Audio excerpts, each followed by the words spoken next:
Estimados y estimadas, bienvenidas y bienvenidos a la clase número 2 del curso Desafíos de Innovación para el Desarrollo Sustentable, impartido desde la Universidad de Chile, pero para varias universidades en el territorio.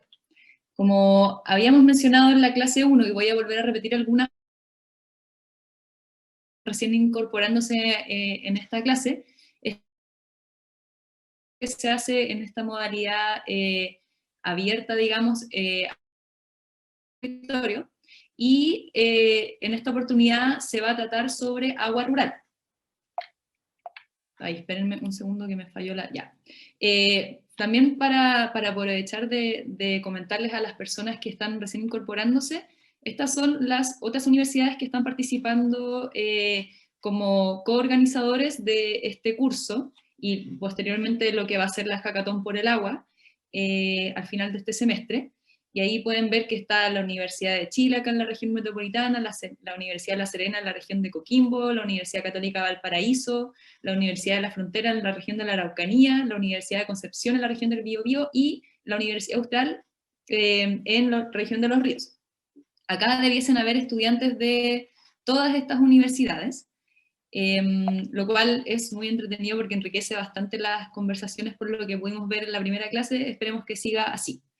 Y bueno, para la clase de hoy, y para no alargarme más, perdón, me pasé, les quiero presentar con mucha alegría y también un poquito de orgullo a los que serán de los expositores de hoy: Angie Hernández, que es la directora del Movimiento de Ingeniería Sin Fronteras. Ingeniería Sin Fronteras es una fundación que se dedica a potenciar el rol social que tiene la ingeniería desde distintos puntos, por ejemplo, proyectos, y también lo que es el movimiento de ingeniería de estos ingenieros e ingenieras sin fronteras, y Santiago Mayagray, que es director ejecutivo de la fundación también.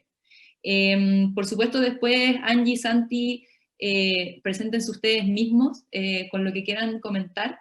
Yo por mi parte dejo de hablar en este momento para que puedan empezar ustedes a presentar, así que voy a dejar de compartir pantalla para darles el paso a ustedes. Eso. Está silenciado Santi, así que parte de nuevo. Muchas gracias, Gaby.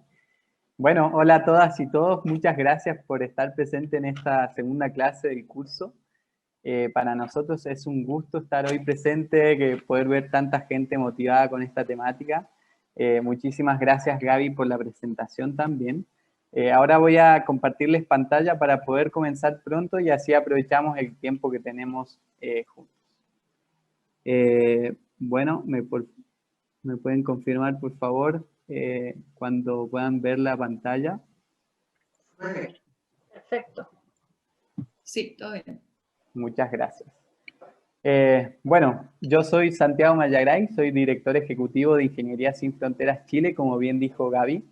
También me acompaña Angie Hernández, que es la directora de Movimiento, y juntos vamos a estar presentándoles sobre la crisis hídrica en Chile desde una imagen desde los territorios, desde las comunidades rurales que no cuentan con acceso a este recurso.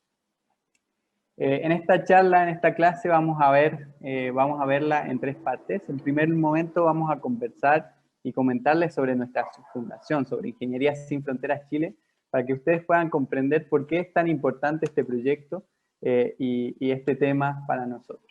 En segundo lugar, vamos a profundizar un poco más sobre la crisis hídrica y las comunidades rurales, cómo les afecta no contar con este recurso, cómo es su situación actual, cómo están resolviendo esta problemática. Y finalmente vamos a contarles, a profundizar sobre un proyecto que hemos tenido en la comunidad de Cauquenes, en la comunidad de Lagunillas, en la región del Maule. Recuerden que pueden ir haciendo preguntas en el chat. Al final de la presentación vamos a darnos un tiempo para poder responder sobre estas preguntas. Bueno, también al final daremos dos preguntas para que ustedes puedan reflexionar más adelante y profundizar un poco más en estas temas. Bueno, entonces voy a comenzar con el primer tema sobre Ingeniería Sin Fronteras. Ingeniería Sin Fronteras es una fundación joven que nació en el año 2017 con la convicción de que la ingeniería puede aportar a resolver problemas de las comunidades en contexto de vulnerabilidad. Problemas como la falta de acceso a servicios básicos como el agua potable, por ejemplo. Y desde entonces, en Ingeniería Sin Fronteras Chile, co-creamos soluciones sostenibles desde la ingeniería humanitaria. La ingeniería humanitaria, que para nosotros no solo es hacer proyectos de ingeniería que tengan un impacto socioambiental, sino que es un nuevo enfoque que nos permite trabajar nuestros proyectos en conjunto con las comunidades en contexto de vulnerabilidad. De esa manera hemos desarrollado una metodología propia que nos permite trabajar estos proyectos. Luego profundizaremos un poco más sobre esta metodología. Pero de esta manera trabajamos proyectos que van a dar acceso a agua potable, proyectos de infraestructura comunitaria como puentes, escaleras, centros comunitarios, entre otros, y proyectos de desarrollo sustentable y reducción de brechas. Somos una fundación joven, tenemos solo 4 años, pero hemos crecido un montón en todo este tiempo. Ya estamos presentes en 4 regiones a través de nuestros núcleos regionales y hemos trabajado 20 proyectos socioambientales utilizando nuestras herramientas de ingeniería humanitaria. Esperamos poder seguir creciendo como fundación, poder alcanzar a más comunidades y generando un mayor impacto, pero queríamos, con esta primera parte de presentación de la fundación, poder contarles por qué es tan importante para nosotros ser parte de este proyecto de la Hackathon por el Agua. Está en nuestra misión poder generar soluciones innovadoras y sostenibles, tanto para la crisis hídrica como para dar acceso a agua potable a las comunidades que hoy en día no lo tienen. Bueno, eso fue la primera parte de presentación de la fundación, muy breve porque tenemos temas muy interesantes para conversar. Los dejamos invitados e invitadas a conocer un poco más de la fundación y si quieren otro día podemos profundizar. Pero ahora vamos a hablar del segundo tema, de esto que nos trajo hoy, la crisis hídrica y comunidades rurales. ¿Por qué es tan importante? ¿Cómo les afecta a estas comunidades la falta de este recurso? Para ello queremos comenzar contándoles la experiencia que hemos tenido en este proyecto de agua para Cauquenes, en la cual hemos conversado con Marcela, una de las dirigentes de la comunidad, y ella nos decía que vivió la experiencia de chica de no tener agua y tener que salir a buscar el agua en balde. Y nos hablaba, nos remarcaba la importancia que tendría para su comunidad poder tener acceso a agua potable, porque, como ella bien dice al final, sin agua no se puede hacer nada. Y esta problemática no afecta solo a las comunidades, a la comunidad de Cauquenes, no es una situación única. De hecho, casi 1 millón de personas en todo Chile no cuentan con acceso a agua potable. Y esto es un montón de personas teniendo en cuenta la población total de todo Chile. De hecho, casi un 50% de la población rural en Chile no cuenta con un abastecimiento formal de agua potable. Y eso contrasta mucho con la situación que vivimos en la ciudad. De hecho, eso nos hace perder conciencia de la importancia que tiene este recurso y de lo difícil que serían nuestras vidas si no pudiéramos contar con este recurso. De hecho, en la ciudad en todas las ciudades de Chile tenemos casi garantizado el acceso a agua potable, un acceso garantizado. Casi el mismo porcentaje con respecto al alcantarillado. Pero ¿cómo es la situación en las comunidades rurales? ¿Cómo se vive? Bueno, hablamos de que en las ciudades tenemos un acceso garantizado, es decir, un servicio que es continuo, que tiene la calidad, la cantidad suficiente y sobre todo y también la presión suficiente para poder realizar todas nuestras tareas. Por supuesto que para este millón de personas, para este 50, casi 50% de la población rural que no cuenta con acceso garantizado, esta situación no es así.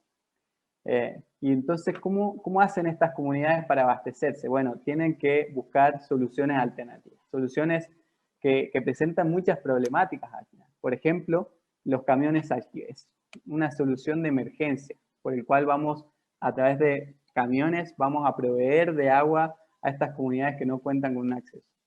Pero es un problema porque obviamente no es una solución sostenible, pero tampoco es una solución que nos brinde la cantidad suficiente de agua potable. También termina siendo una solución muy costosa. Luego, otras comunidades se abastecen de pozos y norias, de ríos y vertientes, soluciones que ponen en riesgo la salud de estas personas, porque nadie puede garantizar la calidad de estas aguas. Por último, comentarles que muchas comunidades rurales cuentan hoy en día con acceso a agua potable garantizado, agua potable rural. Estos proyectos que son un programa de infraestructura para brindar acceso garantizado.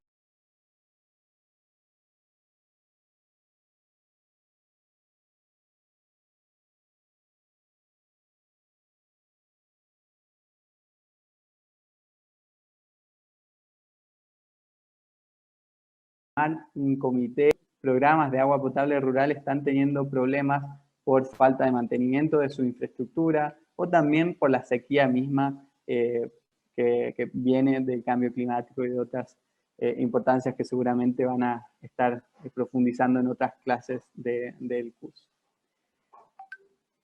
Bueno, estas comunidades entonces tienen que abastecerse de soluciones que no pueden, no terminan de ayudar, no terminan de solucionar los problemas. Tienen que abastecerse de pozos, tienen que abastecerse de ríos, esteros, canales, vertientes y otras fuentes que ponen en riesgo su salud, y también soluciones como los camiones aljibes que terminan siendo muy costosas para la comunidad. Esto nos habla de la necesidad urgente de buscar nuevas soluciones innovadoras que permitan darle un acceso garantizado a estas comunidades, un acceso garantizado de agua potable. Por último, mencionar que la Organización Mundial de la Salud dice que para que una persona consuma la cantidad necesaria de agua para cubrir sus necesidades tanto de higiene como de consumo, estas personas deben consumir como un promedio de 100 litros de agua al día. En Chile tenemos un promedio de consumo de 172 litros por persona por día, pero hay muchas comunas que consumen mucho más y hay comunas que consumen menos del mínimo necesario. Para destacar, la solución de los camiones aljibe entrega 350 litros por persona por semana, lo que termina siendo 50 litros por día por persona, que es exactamente la mitad de lo mínimo necesario según la Organización Mundial para la Salud. Para ir cerrando esta etapa en la que analizamos cuál es la situación de las comunidades rurales, terminar con una frase de una de las personas con las que nos encontramos en Cauquenes, que nos decía: tú vives en Santiago, tú abres la llave y pasa. Tú estás acostumbrado a abrir la llave. Yo en mi casa, gracias a Dios, tengo un pozo y todo el cuento, pero otros amigos tienen que ir con un tarrito a buscar agua, entonces ahí uno se da cuenta que es otra la situación, remarcando entonces la diferencia de cómo se vive en comunidades rurales respecto a cómo se vive en la ciudad. Por último, para ir cerrando este tema de cómo se vive en las comunidades rurales, cómo se vive esta falta de acceso a agua potable, quería dejarlos con ciertas reflexiones que nos van a ayudar a entender la importancia de este recurso. ¿Cómo les afecta entonces a estas comunidades el hecho de no contar con acceso garantizado a agua potable? Bueno, la Organización Mundial de la Salud junto a UNICEF declara que la falta de acceso a este recurso también repercute en los ingresos familiares de estas familias, ya sea porque tienen que dedicar el tiempo a recolectar este recurso, tiempo que podrían dedicar a otras tareas que podrían brindarle recursos económicos a la familia, pero también repercute en la igualdad de género, ya que son en general las mujeres y las niñas las que tienen que encargarse de esta tarea. También, de la misma manera, repercute en la educación de los niños y las niñas, ya que estos niños y niñas tienen que dedicar su tiempo a recolectar agua en vez de dedicar tiempo para las clases, para la educación. Y también el informe de Pobres del Agua de la Fundación Amulén, que dicho sea de paso les recomiendo que puedan leer para interiorizarse un poco más en estas problemáticas que estamos revisando hoy. En ese informe, la Fundación Amulén destaca que hay muchas escuelas y jardines de infantes, por ejemplo, en la Araucanía, que no cuentan con acceso a este recurso y tienen que abastecerse de agua en bidones, pozos o camiones aljibe, que también perjudica en la educación y la experiencia de nuestros niños y niñas. Por último, ya quizás el más directo, es cómo les afecta en torno a la salud. La Organización Mundial de la Salud nos da un número muy impactante de cantidad de niños y niñas que mueren a causa de diarrea y otras enfermedades que tienen su causa en el saneamiento deficiente y en las aguas contaminadas. Y también nos da un número muy impactante respecto de si invirtiéramos $1 en suministro de agua potable, podríamos ahorrar entre 3 y 34 en sanidad. También hablándonos de la importancia de buscar soluciones sostenibles, innovadoras respecto a esta temática. Bueno, con eso queríamos presentarles una visión desde el territorio, desde las comunidades rurales, respecto de cómo les afecta no contar con este recurso. Esperamos que estos datos, esta información les ayude a empatizar, les ayude a comprender su situación y termine por ayudarlos a generar mejores proyectos. Ahora se viene la parte más entretenida de la clase, en la que vamos a contarles sobre un proyecto particular, una experiencia que vivimos nosotros como fundación. Y para eso le voy a dar el pase a Angie Hernández, que nos va a presentar la siguiente etapa. Voy a dejar de compartir y Angie, te doy el pase. Muchas gracias a todos y todas. Bueno, gracias a Santi por la tremenda presentación respecto a la clase hídrica, la crisis hídrica de la que estamos hablando. Y nosotros quisimos mostrarles un caso particular, que es el caso de Lagunillas. Lagunillas es una comunidad rural de las afueras de Cauquenes, siendo Cauquenes una comuna de unos 50.000 habitantes. Me dicen que se escucha medio mal, voy a dar con los audífonos un segundo para que podamos escuchar bien.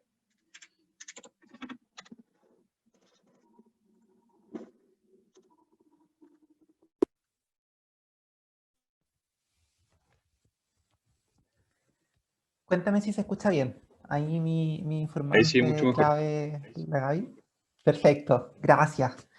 Y bueno, el caso de Lagunillas entonces es una comunidad que se encuentra a las afueras de Cauquenes, en el sur de Cauquenes, que Cauquenes es una comuna, capital provincial además de la región del Maule, y Cauquenes cuenta con un alto índice de ruralidad. Alguien preguntaba cuánta gente significaba el 50% de la población rural chilena, y el índice es más o menos un 88,5% de Chile vive en zonas urbanas.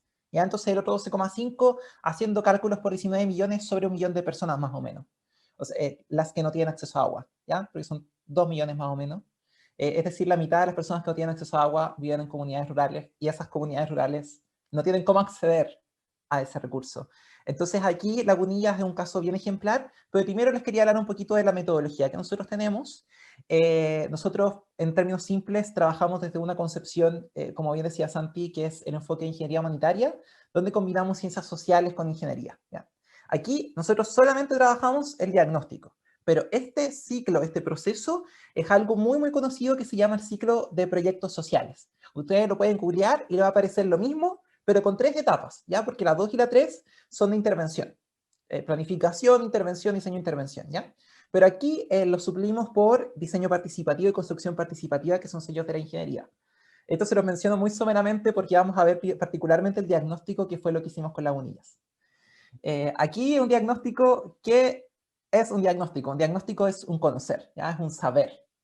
Por tanto, aquí el diagnóstico comunitario es un saber más acerca de la comunidad. Para eso tomamos pasos predeterminados donde está estudiar las fuentes secundarias, que aquí en general una fuente secundaria que sí o sí les puede ayudar a sus trabajos se llama Plan de Desarrollo Comunal o PLADECO, que todas las comunas lo poseen, y muestra cuál es la prioridad que tiene el área o proyecto donde ustedes se quieran desarrollar respecto a las necesidades o a los deseos del municipio, ¿ya? Aquí a veces se hace además participativo. Entonces, si tienen acceso a un PLADECO participativo, mejor. Pero buscar esa fuente secundaria, buscar otros organismos que hayan trabajado en la comunidad, por ejemplo, también. Lo segundo, identificar actores clave. El dirigente comunitario, el amigo del municipio, ¿ya? Como alguien que te inserte a la comunidad. Es decir, que no sea una invasión, ¿ya? Porque eso es lo problemático. Llegar a invadir a la comunidad, no. Hay que acercarse con un actor clave. Si no lo tienen, siempre se puede ir con la patudez y decir, bueno, voy a ir nomás, no hay problema. Pero tienen que ir con una tremenda humildad y sobre todo buscando encontrar algunos puntos un poquito más sociales, como un almacenero, por ejemplo. O acercarse a una junta de vecinos, ¿ya? Luego está la relación con actores comunitarios, que aquí se incluyen todos, ¿ya? No es solo la comunidad, también los organismos que están ahí, las municipalidades, las instituciones. Y esos tres actores nos derivan en entender un cierto diagnóstico, entender las necesidades y los recursos que posee la comunidad como un todo, ¿ya? Cuál es su tejido social también, cómo se interactúa entre ellos. Y por tanto, aquí además se involucra un proceso clave que nosotros llamamos la familiarización. ¿Qué es la familiarización? Es un descubrir y descubrirnos. Por tanto, mientras estamos estudiando todas estas fuentes, todo esto identificar actores, etcétera, estamos en un proceso de entender que estamos reconociendo algo que no manejamos, que es distinto a nosotros. Y queda muy afuera de nosotros, ¿ya? No hay nadie que conozca más a la comunidad que ellos mismos. Y eso es un principio ético clave que hay que tener cuando trabajan con grupos humanos, en general, ¿ya? No solo comunidades. Es como decir, por ejemplo, que yo estuviera enferma y alguien dijera los síntomas por mí. No, nadie sabe cómo me siento mejor que yo. Y hay un concepto clave para entender cómo trabajar este diagnóstico, porque eso es bien importante, cómo intervenir, es defendiendo el sentido de comunidad. El sentido de comunidad es un sujeto es un ente abstracto, ya, que es muy la qualia de la comunidad, que la qualia siempre me cuesta explicarlo fuera de las ciencias sociales, pero es como la cualidad del rojo, la rojidad del rojo, aquello inherente y esencial de una comunidad. Y esta se divide en tres factores: la pertenencia, la interrelación y la cultura común. Es decir, me identifico como parte de la comunidad, me junto a carretear con sus miembros, y después además tenemos códigos comunes, que en este caso es el campo chileno, cultura guasa, además, muy, muy bonita, muy interesante de explorar. Aquí entonces el caso de estudio, primero nos acercamos a un grupo de artesanas que se llama Vitral. Son secas las chiquillas, es verdad, súper movidas. También tuve el placer de conocerlas, aunque no participé tanto de este proyecto, pero tuve el placer de conocerlas, súper movidas, muy solidarias. Se nota ahí el trabajo, la alianza entre mujeres, que es anómalo en sectores rurales, aquí muy fuerte. Discutían también de repente temas de género, entonces muy interesante su relación. Y ellas muy movidas nos metieron a la comunidad entonces. Y ahí nosotros dividimos nuestro trabajo en tres componentes. Familiarización, que fue acercarse a la comunidad, fue reunirse con el INTAP, que es el Instituto Nacional de Desarrollo Agropecuario, y las visitas a las casas de la gente de la comunidad. Y sacamos fotitos, hicimos allí algunas encuestas, y esto derivó en las actividades de diagnóstico, donde aparte de estas encuestas para detectar el problema del agua, porque hay que decir que ese problema del agua se detectó con estas vecinas, entendiendo cómo a ellas les afectaba, porque la demanda original era limpieza de residuos. O sea, ellas ni siquiera habían soñado con tener agua potable, ¿ya? Y aquí lo detectamos a través de sus propias voces, de sus propias problemáticas, y decidimos darle luz verde a través de esta encuesta, donde detectamos que la gran mayoría se abastece de pozo o de camión aljibe, y que esos pozos en su gran mayoría están secos, muy secos. Solo en invierno llegan a contar con agua, y el agua va a salir en las condiciones que les vamos a mostrar ahora. Y finalmente estos resultados los presentamos a la Junta de Vecinos, porque devolver los datos de cualquier investigación es otro deber ético, ¿ya? Así que contémplenlo sí o sí en cualquiera sea su trabajo, por favor. Y finalmente una actividad de asesoría que tuvo harto más que ver con formar los comités de agua potable, donde las vecinas estuvieron súper movilizadas, los vecinos y los vecinos. Estuvo también metida la Junta de Vecinos, también ahí interviniendo, estando pendiente. Hay que decir que Lagunilla es una comunidad con alto tejido social, la comunidad se junta mucho y trabaja mucho en conjunto. Entonces es muy bonito de ver. Y seguimos con un cierto seguimiento que precisamente quien lo hizo durante 2 años es Gabriela Quintana, que está aquí presente, así que ella entiende súper bien cuán difícil de repente es sopesar la burocracia que existe en los procesos institucionales, ¿ya? Se llegó a buen puerto, pero costó. Aquí hay algunas imágenes conocimos de la comunidad y pueden ver ahí los sectores, todo bien seco, también hay que decirlo. Cuando fuimos a visitarla, de verdad era un estanque. O sea, ni siquiera un estanque, era como un gigante bidón donde tenían el agua, que era el campo y moscas, hay insectos, estaba con insectos, y ellos tenían que tomar de esa agua, ellos tenían que bañarse con esa agua, y ellos tenían que vivir con esa agua. es impensable. Recuerdo que llegamos ahí con las botellitas de agua vacías y estábamos como, no podemos pedirles agua a estas personas. No podemos. Ese fue un error. Por supuesto que las personas no tienen agua porque corresponde respetar y valorar su propia determinación. Y por supuesto nos ofrecieron. Pero es súper potente de ver y no se puede imaginar a menos que estemos ahí con la imagen presente.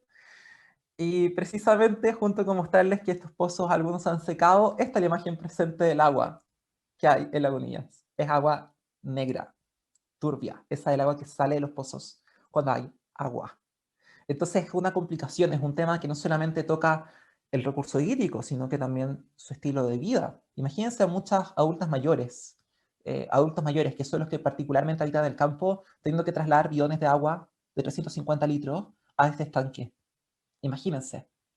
E imagínense además las condiciones en las que tiene esa agua. Si se te cae un poco, pierdes quizás el agua del día. O sea, es impresentable. Y de hecho lo que nos dicen un poquito los vecinos, hay muchas norias, ¿no? Pozos profundos o punteras, como le llaman, que también se han secado. Las norias se secaron. Hay mucha gente que no tiene agua, que le tienen que traer de afuera agua, que también al salir del camión, sacar el agua después del camión de nuestro estanque, ya no es agua potable. Entonces ya estás tomando agua que para mí no viene limpia ya.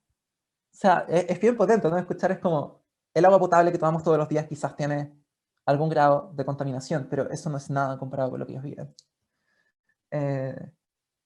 Visitaba más o menos 100 familias en un rango de kilometraje no muy amplio, y en el campo, por supuesto, las familias viven súper lejos entre sí.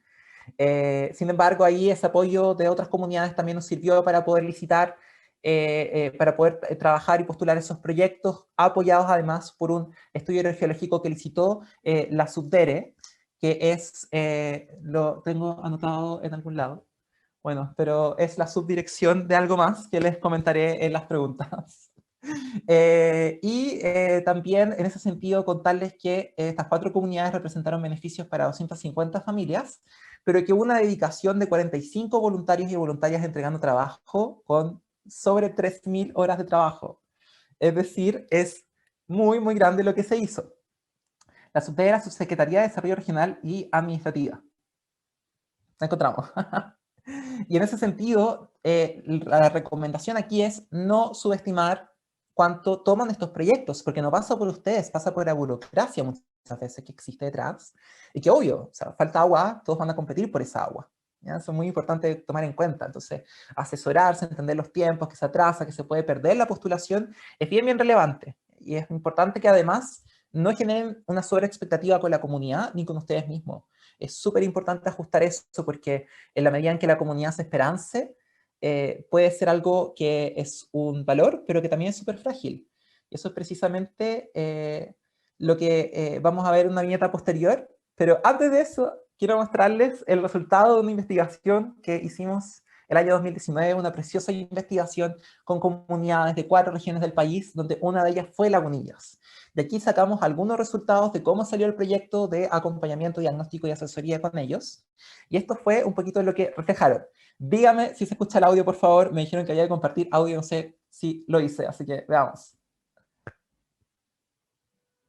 ¿Se escucha? No, no se escucha. No, no se escucha. Ya, Aquí te vamos a dar las indicaciones. Mira, tienes que ir... Ah, ya encontré. Compartir sonido, ¿no? Eso.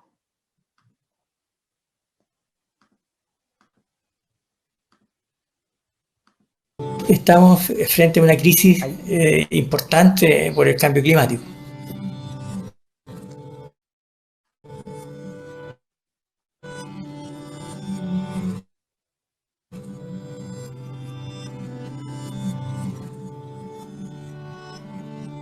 Que muchos pozos se están secando o ya tienen menos volumen, menos cantidad de agua. Y por último, lo más drástico es aquellos pozos que ya se secaron. Si alguien tiene un pozo y puede conviar agua, se hace. El tema son los traslados. Entonces tiene que venir un camión aljibe con agua y nos tiene que suplir de ayudar. Agua. Y da para nosotros, porque la usamos en general para todos, ya sea para nuestras plantitas, para los animales, para todos. Este es un problema que existe en general para muchas familias de acá del sector. que no tienen el agua, como decir, llegar y abrir una llave y que nos salga el agua. Entonces, ¿cuál es el propósito que nosotros queremos? Poder lograr tener nuestra agua potable. Ingenieros Sin Fronteras lo que hizo fue mirar o desnudar todas las necesidades hídricas que tenemos nosotros y llevarlas a este comité, la formación de ese comité, el asesoramiento, porque no solamente ha sido la formación del comité, sino que cada una de las instancias que se han ido desarrollando por nosotros han sido guiadas o asesoradas por la gente de Ingenieros Sin Fronteras.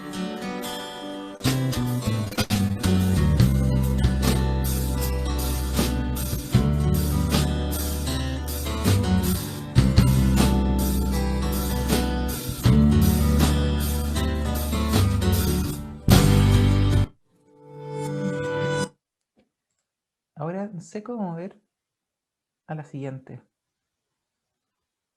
¿Así? Genial, fantástico. Miren la magia de la tecnología. Quiero destacar dos cosas del video anterior. Primero, el tema de la sequía. Efectivamente está asociado o lo asocian los vecinos a temas con las forestales que están presentes ahí, sobre todo la forestal Mininco.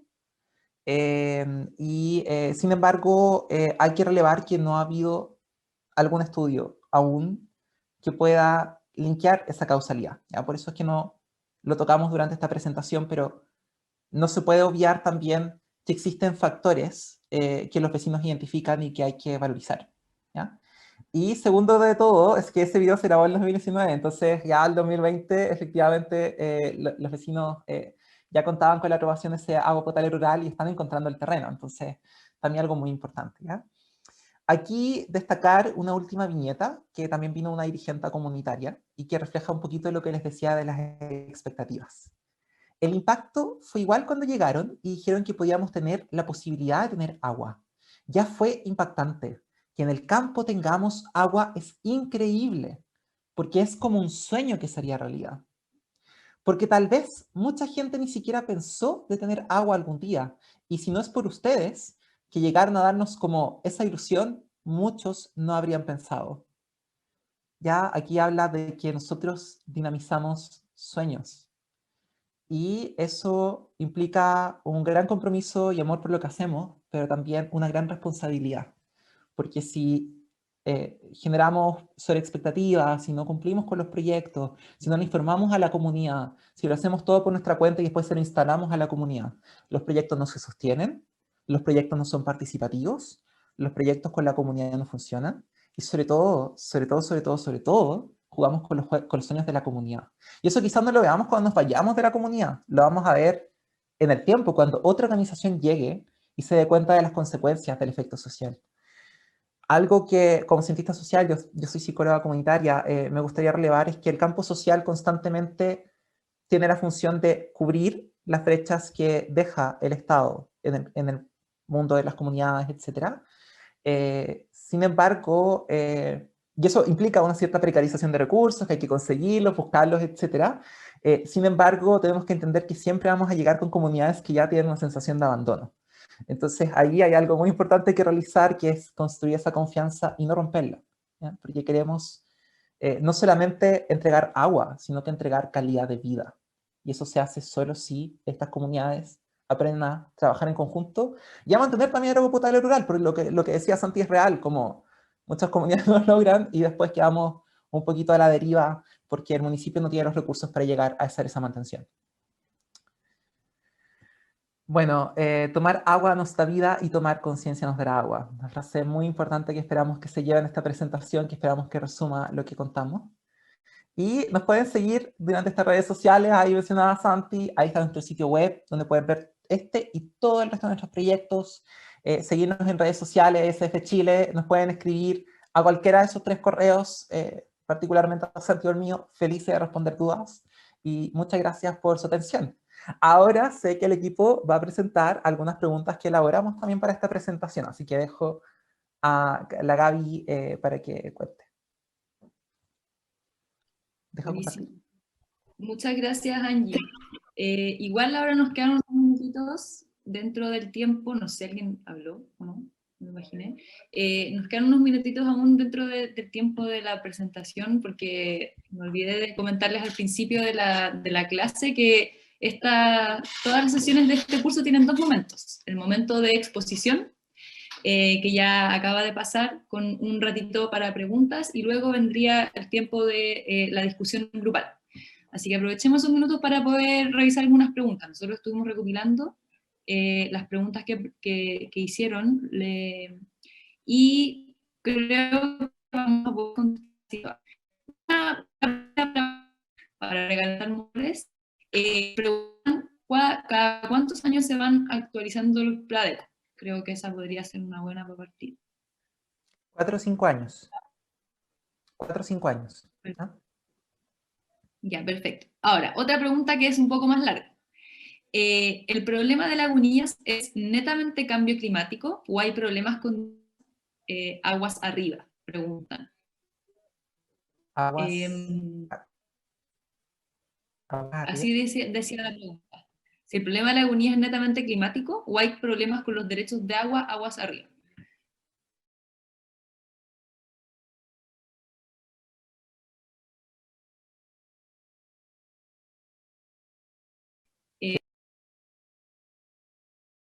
El problema del agua es un problema multifactorial. Hoy en día hay muchas regiones que están con decretos de escasez hídrica hace mucho rato en realidad, y eso tiene que ver, bueno, obviamente por el estrés hídrico que sufre la cuenca, y eso se puede deber a que las recargas están siendo deficientes, a que la explotación está siendo demasiada, y esos serían como los factores principales, diría yo, de hartas de las regiones, incluyendo, por ejemplo, Lagunillas. Lagunillas es un sector que está súper poblado de forestales, y las forestales suelen tener unos derechos de aprovechamiento de agua gigante. Y bueno, como la crisis climática está afectando mucho también en estos sectores, eso influye harto en que el equilibrio del hídrico, digamos, de ese lugar, que sería tener una recarga similar a la demanda, no está pasando, no está sucediendo eso, está justamente ocurriendo esta depredación del recurso hídrico de ese lugar en particular. Eso. Sabemos que el Maule es muy rural y tiene harto monocultivo, además, que contribuye. Sí, de hecho la grabación se muestra ahí, como muy cerca de la comunidad, hay una plantación gigante eran pinos, ¿cierto? Según yo, eran pinos. Sí, había pinos, pero además había Bueno, arroceras. ¿Te acordáis esa imagen gigante? Como que era un campo abierto con grandes, eso también eran arroceras. Sí. buenísimo. Y ahí hay otra pregunta también, a lo mejor un poco más difícil. Se podrá, o sea, ¿en qué ciudades o regiones hay más personas sin acceso a agua potable? Yo no sé si manejamos esa cifra acá. Yo puedo responder, Gaby. Bueno, me encantó la pregunta, súper relevante, así que muchas gracias. Acá hago de nuevo la invitación a revisar el informe Pobres del Agua de Amulén, porque ahí hay muy buena información para profundizar mucho en todos estos temas. De hecho, ellos hacen una conexión entre las comunidades que viven en un contexto de vulnerabilidad, en un contexto de pobreza multidimensional, con las comunidades que no cuentan con acceso a agua potable. Y ellos dicen que hay una clara relación ahí de que las comunidades que más pobreza multidimensional tienen son aquellas que más les falta el acceso a agua potable.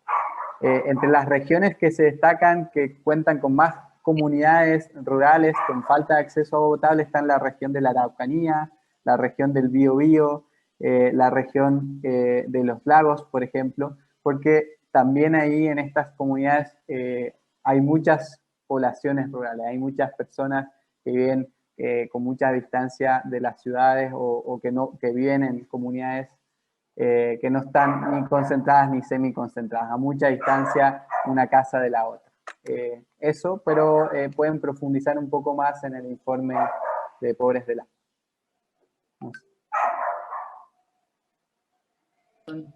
Gracias, Santi. Bueno, hubo dos preguntas también en el chat que también preguntaban sobre factores que afectan, o sea, que digamos, suman más a la problemática de la escasez, y era una pregunta que decía, ¿podría ser considerado un factor geográfico uno de los problemas? Y también se podrá considerar el uso agrícola del agua como el causante de la sequía en las napas subterráneas. Yo la verdad, no sé, chiquillos, si es que alguno de ustedes conoce temas de factores geográficos, yo desconozco. Sí, como vuelvo a mencionar el tema de la multifactorialidad, no sé si lo dije bien, pero del problema del agua, así que al final, lamentablemente, todo suma hoy para seguir como acrecentando el problema de crisis hídrica. Y la última pregunta que nos hicieron, ya como para ir cerrando porque estamos en el tiempo, preguntan ¿en qué consiste la infraestructura de APR de Lagunillas? La infraestructura todavía no existe. No sé si alguien, ahí Santi o Langi quieren comentar algo al respecto sobre más detalle en qué está el proceso. Gracias, Gaby. Efectivamente, todavía no se ha construido la infraestructura, pero sí hemos avanzado desde lo que salió en el video que se aprobó la prefactibilidad del proyecto de agua potable rural. Se hizo el estudio hidrogeológico, como había mencionado Angie, y se encontró un espacio donde se va a construir un pozo para darle acceso a agua potable a la comunidad. Ahora la comunidad junto a la municipalidad están en proceso de compra de este terreno para después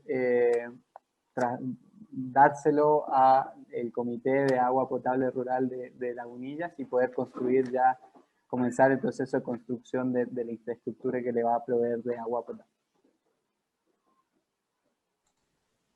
Me preguntan si el agua de pozo será tratada. Bueno, los proyectos de agua potable rural contemplan todo el proceso de dar acceso a agua potable garantizado, es decir, que sea continuo, con la presión, la calidad necesaria y en la cantidad necesaria, así que sí, el agua va a tener controles de calidad.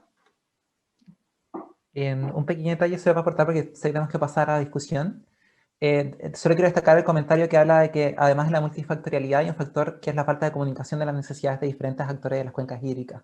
Y yo destaco mucho eso. O sea, la escasez hídrica no sabemos. Ya hay esta multifactorialidad que no está sopesada del todo. O sea, nos encantaría que hubiese un estudio acerca de eso, pero no hay. Sin embargo, el por qué las comunidades no acceden a agua es porque falta tejido social, es decir, falta esas relaciones que les permiten postular estos APR, que les enseñan cómo hacerlo. O sea, ISF llegó a este espacio y les dio una ilusión que parece muy básica, y es porque el municipio no alcanza a llegar a todas esas comunidades, o las ignora de plano, y además postular a esto requiere de cierto componente técnico que comunidades que con suerte saben leer y escribir, porque es el nivel educacional, y que son particularmente adultos mayores, no van a poder realizar. Entonces, el apoyo, llegar a esos espacios, llegar a esos territorios es lo más fundamental, porque sin ese apoyo, simplemente haya escasez hídrica o no, no va a llegar agua, nunca.